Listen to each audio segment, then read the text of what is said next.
السلام علیکم ورحمۃ اللہ وبرکاتہ۔ تمام حضرات سے ادب گزارش ہے کہ قریب قریب آ کر خاص کر امت کے نوجوان طبقے سے ادب گزارش ہے کہ روٹری بانٹیں۔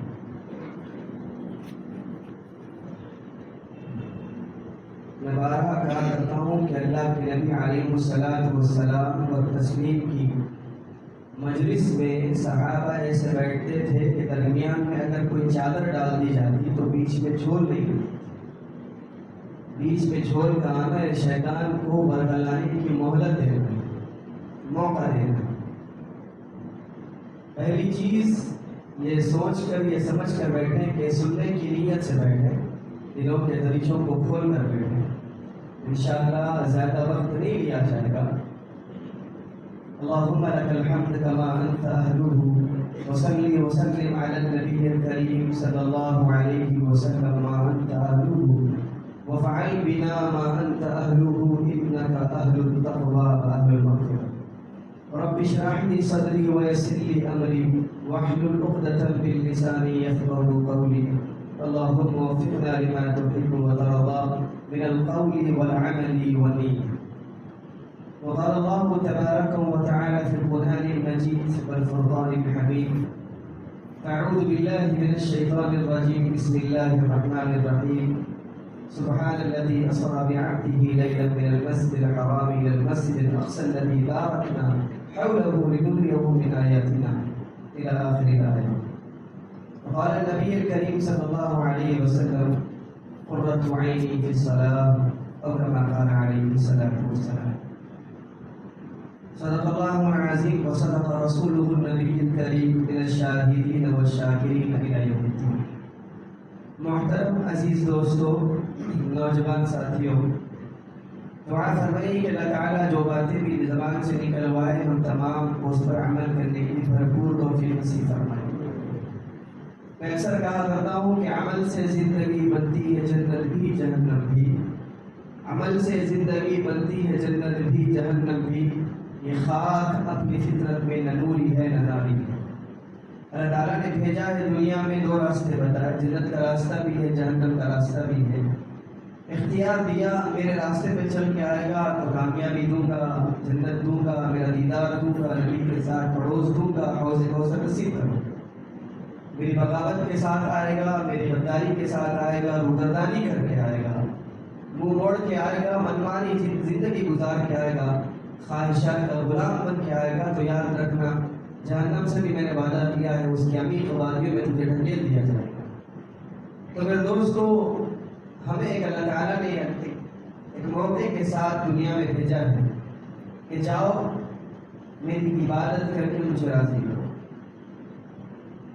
کہنا یہ ہے آج اللہ تعالیٰ نے ایک موقع دیا، یہ بات ذہن میں رکھیں، شب معراج جو ہوئی، آج ہم شب معراج میں نہیں بیٹھے۔ جیسے انسان پیدا ہوتا ہے کہ آج اس کا برتھ ڈے ہے، آج ایک دن ایک بچہ پیدا ہوا، ایک لڑکی پیدا ہوئی، اس دن اس کا یوم پیدائش تھا۔ اب اس کے بعد ہر سال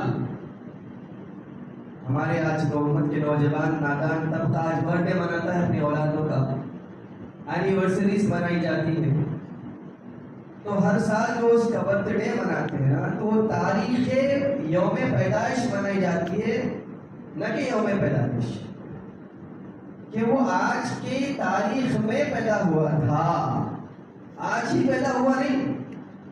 تو یہ مسئلہ مسلم ذہن میں رکھیں کہ جو معراج ہوئی تھی، آج ہم تاریخ معراج کے دن بیٹھے ہیں، آج کے دن معراج نہیں ہوئی، تاریخ معراج۔ تو یہ بات ذہن میں رکھیں، معراج جو ہوئی تھی آپ صلی اللہ علیہ وسلم کو، وہ دن وہ مہینہ وہ تاریخ آج کی تاریخ تھی۔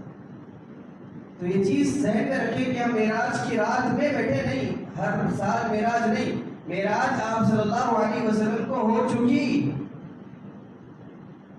جو تحائف ملے، جو امت کے لیے خوشخبریاں ملی، اس کا امت کے سامنے تذکرہ کر کے ان کو ہوش دلانا، ان کے اندر ایک احساس پیدا کرنا کہ آج کے دن آپ کو کیسی نعمتوں سے نوازا گیا. اور ہمارے کرام نے لکھا ہے معراج کی رات میں کوئی جاگنا، کوئی الگ سے وظائف، کوئی نوافل پڑھنا. مجھے بہت سے فون آئے آج کے دن کہ مفتی صاحب آج کچھ خاص عبادت. جاگنا ثابت نہیں ہے. علماء کرام بیان اس لیے کرتے ہیں کہ اس مناسبت سے امت جڑ کے بیٹھتی ہے. تو جڑ کے بیٹھنے پہ ایک موقع ملتا ہے کہ امت کے سینوں میں، امت کے دل و دماغ کے اندر کچھ دین کی باتیں ڈالی جائے اس مناسبت سے. وہ مناسبت سے یہاں آج کا جڑنا، آج کا بیٹھنا ہوا. اور یہ بھی یاد رکھ لیں کہ بغیر توفیق کے اللہ کے گھر کی طرف قدم نہیں اٹھتے. میں نے شاید مسجد میں یہاں جمعہ پڑھاتے وقت اس واقعے کو بیان کیا ہو. تجدید ایمان کے لیے، تجدید علم کے لیے میں وہ بیان کر رہا ہوں کہ ایک مالک اور ایک ڈرائیور، اس کا غلام گاڑی میں سفر کر رہے تھے. دونوں بھی مسلمان، دونوں بھی ایمان والے. راستے میں جنگل کے سفر میں کھنڈر نما مسجد نظر آئی ڈرائیور کو، اس کے غلام کو. غلام نے اپنے مالک سے کہا کہ آقا، سیٹھ صاحب، اگر آپ اجازت دیں تو نماز کا وقت ہے عصر کا، کیا نماز پڑھ لوں میں؟ مالک نے کہا کہ ٹھیک ہے پڑھ لے. تو اس نے اپنی گاڑی میں سے پانی نکالا، چھاگل سے وضو کیا. وضو کرنے کے بعد اس کھنڈر نما مسجد میں چلا گیا. کچھ دیر ہوئی، 10 منٹ گزرے، 20 منٹ گزرے، آدھا گھنٹہ ہو گیا. اب ادھر مالک بیچین ہے کہ کتنی لمبی قضائے عمری تھوڑی پڑ رہا ہو. اب وہ مسجد کے قریب چلا گیا، جا کے وہاں سے آواز لگائی، کہا کہ اے اللہ کے بندے، جو بھی اس کا نام تھا، کہا کہ آتا کیوں نہیں باہر، ایسی کیسی لمبی نماز پڑھنے کے بیٹھ گیا. تو اندر سے اس کے غلام، اس کے ڈرائیور نے آواز لگائی کہ حضرت آنے نہیں دیتا. کہا کہ کون آنے نہیں دیتا؟ کہا کہ وہ اللہ جو آپ کو اندر آنے کی توفیق نہیں دیتا، وہی اللہ مجھے باہر آنے کی توفیق نہیں دیتا. تو ہمارے قدم اس طرف خود بخود نہیں اٹھ گئے، اللہ نے توفیق دی. اللہ کی توفیق کے ساتھ اٹھے ہیں، ہم آئے اللہ کے گھر میں بیٹھے. بہت سارے احباب ایسے ہیں جو روڈوں کو آباد کر رہے ہیں، چبوتروں کو آباد کر رہے ہیں، گھروں میں ٹی وی دیکھ رہے ہیں، اپنی نفاسیوں میں لگے ہوئے ہیں، لیکن دین کی بات سننے کی فکر سے. شاعر نے کہا نا کہ ناز کرتا ہے فلک ایسی زمین پر اسعد. حضرت اسعد مدنی رحمت اللہ تعالی علیہ کا یہ شعر ہے کہ ناز کرتا ہے فلک ایسی زمین پر اسعد جس پر دو چار گھڑی ذکر خدا ہوتا ہے. تو دعا کرتے بیٹھنا کہ اللہ آپ نے توفیق دی تو میں آیا. اللہ میرے دل کو اپنے دین کی طرف پھیر دے. اے مقلب القلوب ذات اللہ، اللہ میرے دل کو اپنی محبت کی طرف پھیر کے یہاں سے بھیجا. اس نیتوں کے ساتھ اب یہاں کھجاتے بیٹھ رہے، وہاں کھجاتے بیٹھ رہے، اونگتے بیٹھ رہے، اس نیتوں کے ساتھ، مستعدی کے ساتھ بیٹھے کہ یہاں پہ آئے ہیں تو کچھ لے کے جائیں گے. آج بہت ساری معراج کی راتیں آ گئی، تاریخیں آ گئی، چلی گئی، سال گزر گیا. گزشتہ رمضان کے بعد سے آج کے رمضان میں تو دعویٰ نہیں کر سکتا کہ میرے اعمال میں اضافہ ہو. میں آپ کا ضامن نہیں ہوں. ایک سال کے اندر ہمارے اعمال میں اضافہ نہ ہو، یہ کتنی شرمندگی کی بات ہے. ہمارے بینک بیلنس میں اضافہ ہو، ہمارے پلاٹوں میں اضافہ ہو، ہمارے گھروں میں اضافہ ہو، ہماری اولادوں میں اضافہ ہو، ہماری نعمتوں میں اضافہ ہو. گاڑی پرانی تھی نہیں رہتی، اضافے ہو رہے، لیکن اضافے کس میں نہیں ہوئے؟ ہمارے دینی معاملات میں اضافے نہیں ہوئے. قرآن ہم نے نہیں پڑھا، نبی کی سنتوں پہ ہم نے عمل نہیں کیا، ہم نے حدیثوں کو زندگی میں لانے کی کوشش نہیں کی، اس میں اضافہ نہیں ہوا. تو افسوس کا مقام ہے، کافی افسوس بننے کے وقت ہے یہ کہ اللہ 1 سال آپ نے دیا تھا، عافیت کا دیا تھا. ایسا نہیں کہ جس مناسبت سے ہم بیٹھے ہیں، اللہ کے نبی علیہ السلام کو معراج ہوئی تو کیوں ہوئی؟ 10 سال کی صعوبتیں، اس میں درمیان میں شعب ابی طالب کا واقعہ. اللہ کے نبی علیہ السلام شعب ابی طالب سے نکلے، ان مظالم سے نکلے، کہ بائیکاٹ کر دیا کہ آپ صلی اللہ علیہ وسلم کے ساتھ کوئی معاملات نہ کرے، ان کے صحابی کو کوئی مانے نہیں، ان سے کوئی لین دین نہ کرے، ان سے کوئی بات نہ کرے. یہ سوشل بائیکاٹ کر دیا تھا مکے کے سرداروں نے. ان واقعات سے ان مظالم سے آپ صلی اللہ علیہ وسلم نکلے ہی تھے کہ ابی طالب جو آپ کے چچا تھے ان کا انتقال. اس کے بعد کچھ دنوں کے بعد ہی بی بی خدیجہ الکبریٰ کا انتقال جو مال کے اعتبار سے. یہ ابو طالب جو تھے چچا وہ آپ کو پالتے پوستے آپ ہی کے پاس بڑے تھے. روب تھا، سردار مکہ تھے، قریش مکہ تھے، روب تھا ان کا. ڈرتے تھے کہ کہیں محمد رسول اللہ صلی اللہ علیہ وسلم کو ضد پہنچائیں گے، تکلیف پہنچائیں گے، ابو طالب رنت میں آ جائے گا. ایک ڈر تھا، ایک خوف تھا، اس کے ہاتھ نہیں اٹھاتے. ادھر مال کے اعتبار سے خدیجہ الکبریٰ مکے کی امیر ترین عورتوں میں شمار تھا.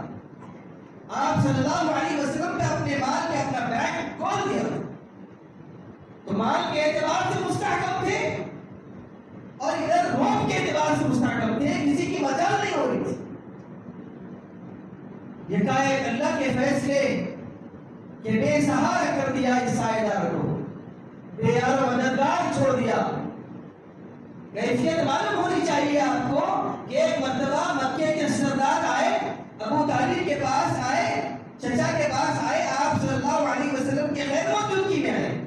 کہا کہ آپ کو معلوم ہے ابو طالب آپ کے بھتیجے کی حرکتیں، لات و عزا کو، منات کو، حبل کو بڑا بڑا کہتا ہے. ہمارے معبودوں کو 360 بتوں کو بڑا بڑا کہتا ہے.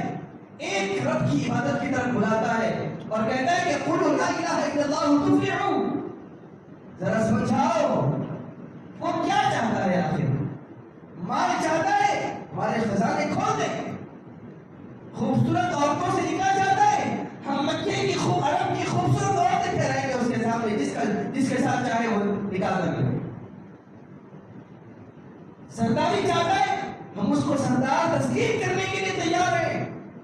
لیکن ہمارے معبودوں کو برا بھلا کہنا، ہمارے معبودوں کو ان کا انکار کرنا، ایک اللہ کی دعوت دینا، یہ ہمیں بڑا ضد پہنچاتا ہے، بڑی تکلیف ہوتی ہے. ابو طالب اپنے بھتیجے کو سمجھاؤ، تیری صورت دیکھ کر ہم چھوڑ رہے ہیں.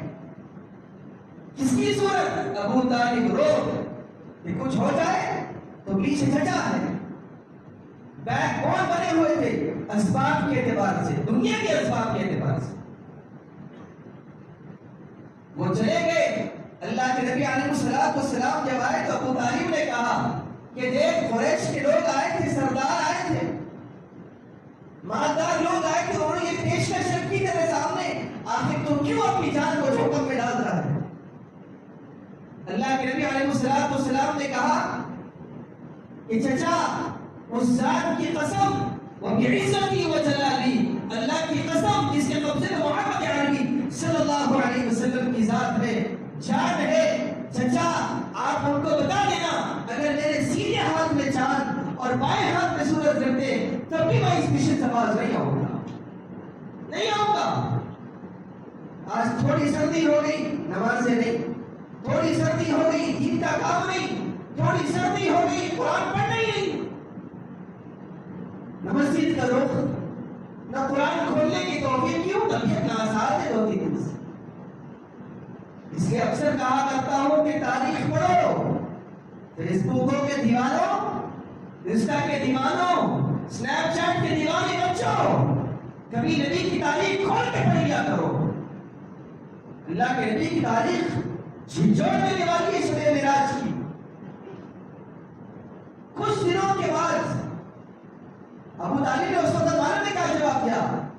کہا کہ محمد عبداللہ میرے بھتیجے، جا جو چاہے کرنا ہے، جب تک میں زندہ ہوں تیرا کوئی بال بھی نہیں کر سکتا. یہ تسلیاں، یہ ہمتیں تھی.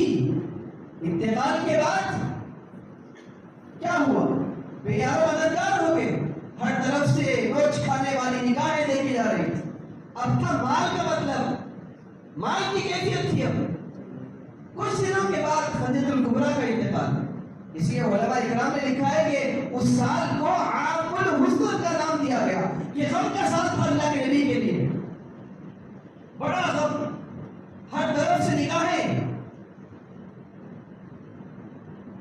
مظالم کے مظالم، کبھی گلے میں پھندا ڈال کر مکے کی گلیوں میں گھمانا، آپ رکوع میں جائے آپ کے اوپر اونٹ کی اوجری ڈالنا، اللہ کے نبی کی زبان پر سبحان ربی العظیم، آپ کی صحابت کو تنگ کرنا، یہ کیفیات تھی۔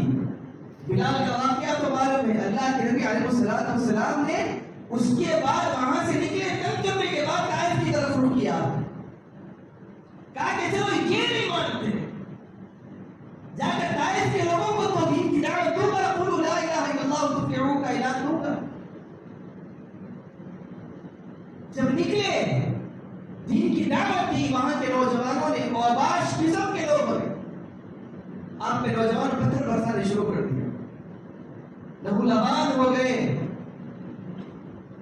اللہ کے نبی علیہ السلام کی اس وقت زبان پہ آیا، آپ کی زندگی میں کبھی زبان پہ نہیں آیا تھا جملہ، اللہ سے شکایت کیا، بڑے حالت، اتنی حالت زار، زخم پورا، جوتیاں خون سے بھری ہوئی۔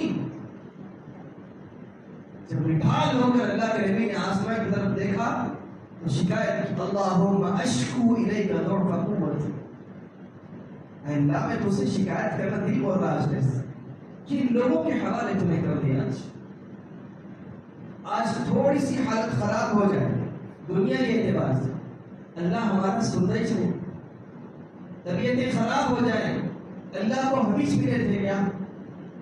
اس لیے کہا جاتا ہے کہ اللہ کے نبی نے کہا جب کبھی تمہارے اوپر غم کے پہاڑ توڑے جائیں نا، میری سیرت کو دیکھ لیا کرو، تم سے زیادہ غم مجھ پہ ڈال دیے گئے ہیں، تم سے زیادہ مصیبتیں میں اٹھا چکا ہوں، میری امت میرے غم دیکھ لینا، تمہارے غم ہلکے ہو جائیں۔ وہ مصیبتوں کا سامنا پھر بھی لوگ نہیں مانے۔ حرم سے بالکل قریب میں جو حضرات حج پہ گئے ہیں، جو حضرات عمرے پہ گئے ہیں، وہ حضرات جانتے ہیں کہ حرم کعبہ سے بالکل قریب میں ام ہانی آپ کی چچیری بہن کا گھر تھا، آپ وہاں پہ سوئے ہوئے تھے، بڑے غم کی حالت، بچپن سے یتیمی کی کیفیت کو دیکھا، باپ کو تو دیکھا ہی نہیں، 6 سال کی عمر میں ماں رخصت ہو گئی، کعبے کو ٹیک لگا کے اللہ کے نبی کئی مہینوں تک اللہ کے نبی سے زمزم پیتے اور کعبے کو ٹیک لگا کے ساروں بتا ہوتے۔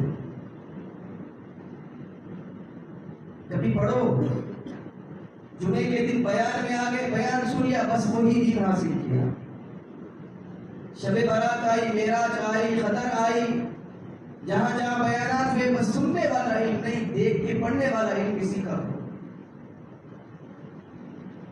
جو غم کے پہاڑ اللہ کے نبی علیہ السلام کے اوپر آئے، اب یہ موقع پہ ضروری تھا کہ آپ کو کوئی تسلی دی جاتی، آپ کو کوئی سکون والے جملے کہے جاتے، آپ کو بلایا جاتا ملاقات۔ آپ صلی اللہ علیہ وسلم اپنی چچیری بہن ام ہانی کے گھر میں بیٹھے ہوئے تھے، لیٹے ہوئے تھے، نیم خوابی کی کیفیت، سوئے نہیں سوئے، ہم بھی کبھی سوتے ہیں کہ سب سنے آتے رہتا ہے، اختلاف علماء کرام کا ہے، کم و بیش 40 روایات اس میں ملتی ہیں آپ کو۔ آپ صلی اللہ علیہ وسلم کے پاس جبرائیل امین آئے اور ام ہانی کے گھر کے اوپر سے آئے۔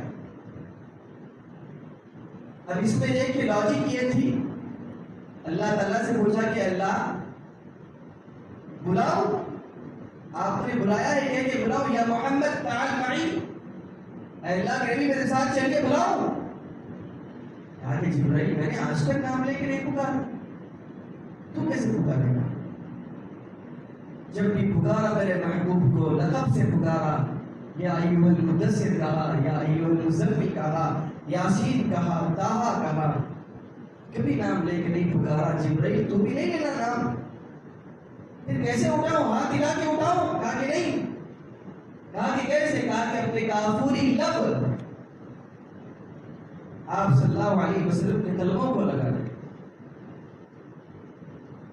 جبرائیل علیہ السلام جھکے اور اپنے لب کو، اپنے کافری لب کو آپ صلی اللہ علیہ وسلم کے کلموں کو لگایا. ٹھنڈا محسوس ہوا. آپ صلی اللہ علیہ وسلم کے بیٹھ گئے. کہا کہ جبرائیل تو اس وقت؟ کہا کہ اللہ تعالیٰ نے آپ کو بلایا ہے. پھر آپ کو لے کر باہر آئے، حتیم میں آئے. جو حضرات گئے ہیں ان کو معلوم ہے حتیم کیا ہے. کعبے سے جو لگ کے جو دیوار ہے، جو لوگ اندر بھاگ کے نمازیں پڑھتے ہیں، دیکھے ہوگا وہ کعبے کا ایک حصہ ہے. اس کے اندر نماز پڑھنا مطلب کعبے کے ہی اندر نماز پڑھنے کے برابر. حتیم جسے کہا. اس دور میں لوگوں کے پاس کعبہ بناتے وقت اتنا بڑا تھا کعبہ بنانے اتنے پیسے نہیں تھے جتنا کہ وہ پورا بنا لیتے. تو جتنا بنا سکے بنایا، اس کے بعد اتنا حصہ چھوڑ دیا دیوار اٹھا کر، بنیادی دیوار اٹھا کر. اسے حتیم کہا جاتا ہے. جو حاجی، جو عمرے پہ جانے والے حضرات ہیں، وہ جاتے وہاں نماز پڑھتے. وہاں نماز پڑھنا کعبے کے اندر نماز پڑھنے کے بعد وہاں لے کر گئے اور آپ کے سینے کو نکالا، چاک کیا، زمزم سے دھویا، ساتھ میں میکائیل ہے، نور بھرا اس کے اندر. اس کے بعد پھر لیے آپ کو، پھر لے کر وہاں سے براق آیا. براق کس کو کہا تو معلوم ہے؟ آج ایک وبا پھیلی ہے آج امت مسلمہ کے اندر. کہ ہم دیکھتے ہیں کہ لوگوں کے گھروں میں براق کی فوٹویں ہیں، براق کی تصاویر سامنے، کسی بابا کی یا کسی عورت کی یا کسی پری کی، اس کو پر لگے ہوئے ہیں. مسلم یاد رکھ لو بھائی کہ یا تو براق کو جبرائیل نے دیکھا، میکائیل نے دیکھا، اللہ کے نبی نے دیکھا. اب آگے اگر بڑھ کے کہا جائے تو انبیاء جو مسجد اقصیٰ کے اندر تھے انہوں نے دیکھا. اس کے علاوہ کسی نے نہیں دیکھا براق کیسا ہوتا ہے. آج ہمارے گھروں میں ہم تصاویر آویزہ کرتے ہیں. حدیث یاد رکھو اللہ کے نبی علیہ السلام کی کہ لا يدخل الملائکۃ بیت فیہ کلب او تصاویر. جس گھر میں رحمت کے فرشتے نہیں آتے، جس گھر میں تصویر یا کتا ہو، سامنے ابا کی فوٹو، سامنے امی کی فوٹو. مسلمان گھروں کی بات کر رہا ہوں میں. نگاہ پر گھر میں گھسا، ابا دیکھنا چاہیے. ابا دل میں نہیں ہے، تصویر میں ہے. بس اگر آپ اچھی اولاد بنے ہیں، اچھی اولاد بننا چاہتے ہیں، آپ ابا گزر گئے، اما گزر گئے، تو ان کے لیے قرآن پڑھ کے ایصال ثواب کرو. اللہ نے نیک اولاد ہوں، نیک اولاد ہی ایصال ثواب کا ذریعہ ہے. یہ لگا دینا یہ قطعاً شریعت کے مخالف چیز ہے. آپ صلی اللہ علیہ وسلم کو لے کر لمبی داستان معراج کی. آپ صلی اللہ علیہ وسلم کو لے کر مسجد اقصیٰ میں راستے میں یروشلم میں آپ صلی اللہ علیہ وسلم نے نماز پڑھی اور ایک دو جگہ پہ نماز پڑھی. آگے بڑھے، مسجد اقصیٰ کے پاس گئے، وہاں پر اپنے براق کو باندھا، ہیکل سلیمانی سے باندھا. آج جس کا جھگڑا کر رہے ہیں اسرائیل اور جو ان کے ذہن میں بیٹھا ہوا ہے ہیکل سلیمانی، اس کو آپ صلی اللہ علیہ وسلم نے اپنے براق کو باندھا. اس سے ایک چیز یہ معلوم ہوتی ہے. ایک صحابی آئے اللہ کے نبی کے پاس، اللہ کے نبی میرے اونٹ میں جنگل میں چراتا ہوں، میں چھوڑ دیتا ہوں، کیا اللہ کے بھروسے پہ میں چھوڑ دوں اونٹوں کو اور میں سو جاؤں یا نماز پڑھنے ٹھہر جاؤں؟ چھوڑ دوں؟ اللہ کے نبی علیہ السلام نے کہا کہ ان کو کسی کھوٹی سے باندھو، پھر اس کے بعد پھر اللہ کے ذات پہ توکل کرو. بھروسہ اس بات کا ہے، بھروسہ اس بات پہ کرو کہ آپ پہلے اسباب تلاش کرو. بغیر اسباب کے تلاش کرے ہوئے آپ اللہ پہ بھروسہ کرنا، انجام اس کے ہاتھ ہے.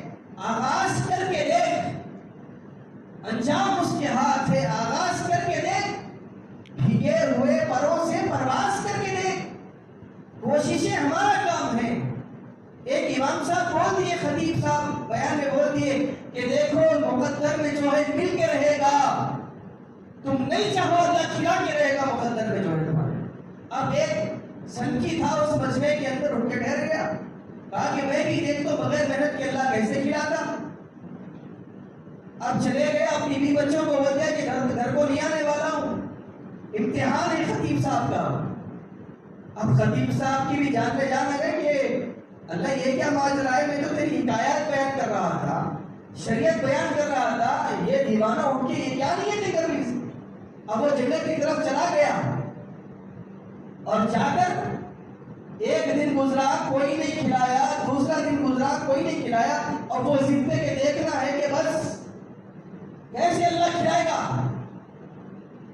اس لیے اللہ نے کہا کہ اسباب تلاش کرنا تمہارا کام، محنت کرنا تمہارا کام، اس کے بعد نتائج اللہ کے حوالے کرنا، اس پہ توکل کرنا، بھروسہ کرنا۔ اللہ میری محنتیں میں نے کر رکھی ہے، نتائج کا دینے والا تو ہے۔ ہاتھ پر ہاتھ دھرے منتظر فردا ہے، 2 دن ہو گئے پیٹ میں کچھ بھی نہیں ہے، اب ضد پہ ہے کہ اللہ کوئی کھلائے تو نہیں۔ اب وہ بیچن پہ جھاڑ پہ چڑھا، بڑا سا برانچ لے کا، بڑا سا جھاڑ کا درخت کا ٹہنی لے کے اس پہ سو گیا۔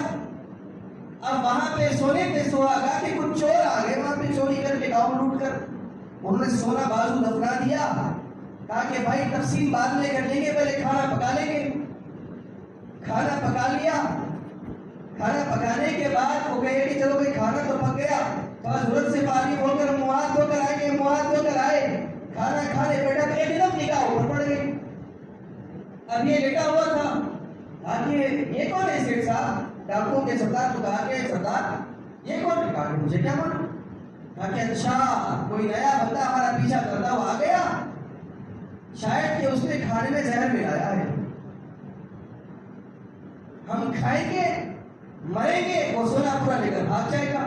یہ نیت ہوگی اس کی۔ کہا کہ نیچے لاؤ تم وقت، نیچے لایا گیا، کہا کہ کھا کھانا نہیں کھاتا، کھا کھانا نہیں کھاتا۔ اب زبردستی کی انہوں نے، اب یہ منہ بند۔ اب ڈاکوں کا سردار نے کہا کہ چلو اس کے پیر پکڑو، اس کے ہاتھ پکڑو۔ اب ان کا شک یقین میں بدل گیا کہ اس نے کچھ نہ کچھ ملایا کھانے۔ اب اس کا منہ کھولا، چھپر پھاڑنا مطلب جبڑے کھولنا۔ ہمارے ذہن کا چھپر پھاڑنا مطلب آسمان سے پھٹ کے آنا نہیں، چھپر پھاڑنے کا مطلب جبڑے چوڑے کرنا۔ اب اس نے ایک ڈاکو اس کے سینے پہ بیٹھ گیا، اس کے جبڑے کھینچا، کہا کہ ڈال اس کے منہ میں کھانا۔ جب اس کے منہ میں کھانا ڈالا تو اس نے کہا کہ یقین ہو گیا، یقین ہو گیا، خطیب صاحب کی بات پہ یقین ہو گیا، یقین ہو گیا، جو مقدر میں ہے مل کے رہے گا۔ میرے بھائیوں، اسباب تلاش کرنا ہمارا کام، نتائج اللہ کے حوالے۔ نبی کے ہاتھ میں بھی اللہ نے ہدایت نہیں رکھی تھی، ہدایت اللہ نے اپنے ہاتھ۔ نبی آپ کا کام ہے دعوت و تبلیغ کا کام کرنا، اگر اللہ کے نبی کے ہاتھ میں ہوتا تو کہہ دیتے عمر بھی ایمان والا ہو جائے، ابو جہل بھی ایمان والا ہو جائے، ابو سفیان بھی ایمان والا ہو جائے، تمام لوگ ایمان والے ہو جائے۔ اللہ کے نبی چاہتے تھے کہ سب جہنم سے بچے جنت کے راستے پہ لگے۔ دیکھیے اللہ کے نبی کا مشن یہ تھا کہ اللہ کے نبی دین کی دعوت دن بھر دیتے اور رات میں آ کے مصلی پہ بیٹھ کے روتے کہ اللہ میرا کام تھا میں نے کر دیا، اللہ میرا کام تھا دعوت کا کام میں نے کر دیا، اللہ ہدایت تم نے اپنے ہاتھ پہ لے رکھی ہے، اللہ ہدایت تم کو نصیب فرما دے۔ اسباب کو تلاش کرنا۔ اللہ کے نبی علیہ الصلوۃ والسلام نے غلام کو بنا، اس کا مطلب یہ تھا کہ میری امت اللہ پہ صرف توکل کر کے نہیں بیٹھ جانا، اسباب کو تلاش کرنا۔ براق کہاں بھاگتا تھا؟ اللہ تعالیٰ کی طرف سے عطا کردہ گھوڑا، خنجر سے گدھے سے تھوڑا بڑا، گھوڑے سے تھوڑا چھوٹا، براق کا سائز، اس کی کیفیت جہاں حد نگاہ ہوتی، جہاں پہ آپ کی نگاہ پڑتی دور تک، وہاں پہ اس کا ایک قدم ہوتا تھا۔ یہ کیفیت تھی۔ تو اللہ کے نبی علیہ السلام نے امت کو بتایا